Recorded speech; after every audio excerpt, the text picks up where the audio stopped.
And today, the House will meet again to try and elect their new House Speaker. But after 3 failed attempts to vote in their Republican nominee on Tuesday, the divide among the party seems to have only grown. Amy Lou is in Washington.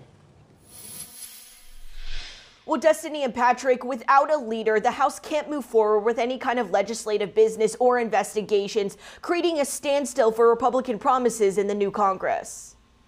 No person having received the majority of the whole number of votes cast by surname, a speaker has not been elected. Falling short of a needed 218 vote majority, the House closed its Tuesday session without a new House Speaker. Republicans failing to elect their nominee Kevin McCarthy on not just the first, but third vote.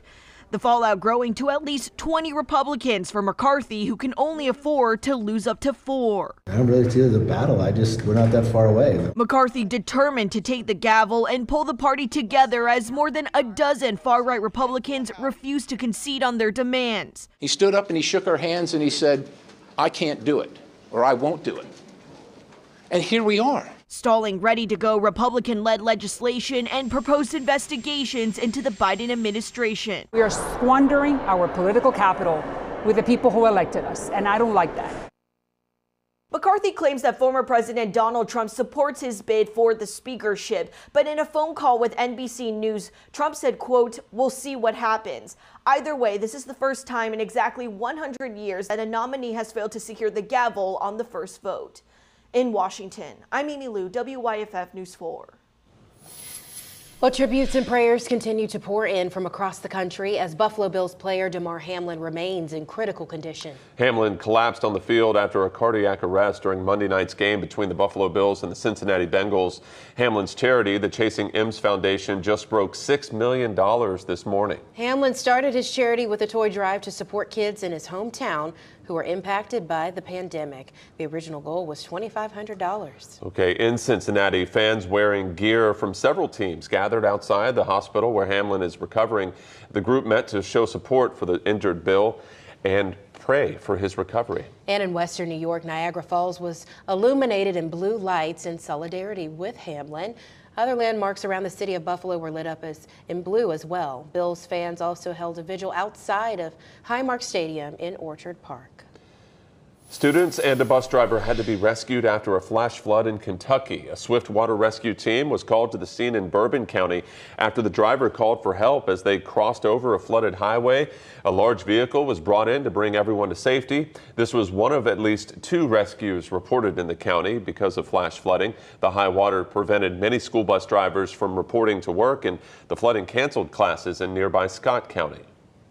Road conditions across southwest Minnesota continued to deteriorate Tuesday. The list of counties where travel is not advised has grown. Now the Minnesota Department of Transportation says motorists shouldn't travel in nearly 15 counties because of reduced visibility because of heavy snow and strong winds. Around the Twin Cities, the winter weather advisory will remain in effect through 6 o'clock tonight.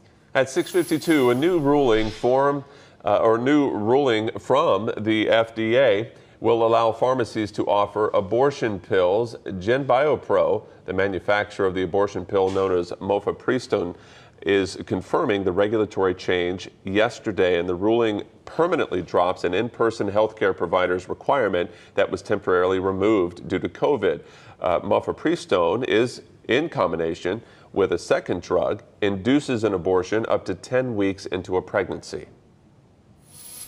Well, the U.S. News and World Report released its 2023 diet rankings, and the Mediterranean style of eating was named the best overall diet for another year in a row. This way of eating is more of a lifestyle than a diet. It features simple plant-based cooking with a focus on fruits, vegetables, whole grains, beans, and seeds.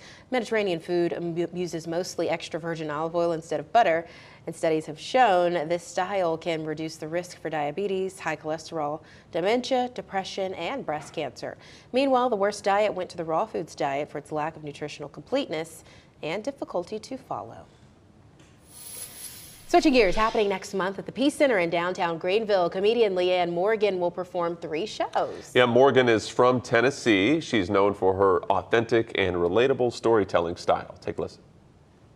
There's mamas that are wives and, trying to do Weight Watchers and can't fit in their pants and going through menopause, all that, they're everywhere. And so, Yeah, they're not as animated as us in the South, but they are just as precious. They do love a casserole, and they are going through the same thing I'm going through. So everywhere I go, I get a wonderful reception. It is like being with my best friends. I'm not kidding.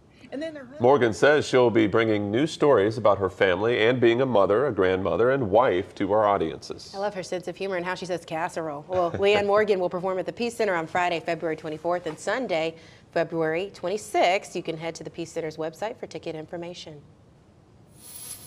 The Unity Park playground mounds are now closed so crews can make the sliding, gliding, and rolling even more fun. Crews will be putting in more turf. The mounds should reopen Sunday. Officials say they're also adding more lights along with other small improvements to enhance everyone's experience.